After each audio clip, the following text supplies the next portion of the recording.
Ang ulang o udang or giant freshwater shrimp ay madalas nating makita sa mga ilog tabang.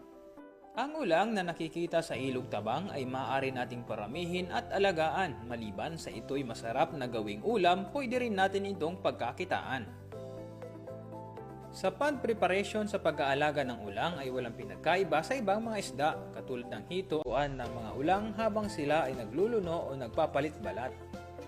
Sinking feeds na pinapakain dito, maaari mo silang alagaan sa organikong pamamaraan ang mga alagang ulang sa loob ng isang araw. Ay maaari na po kayong mag-partial harvest.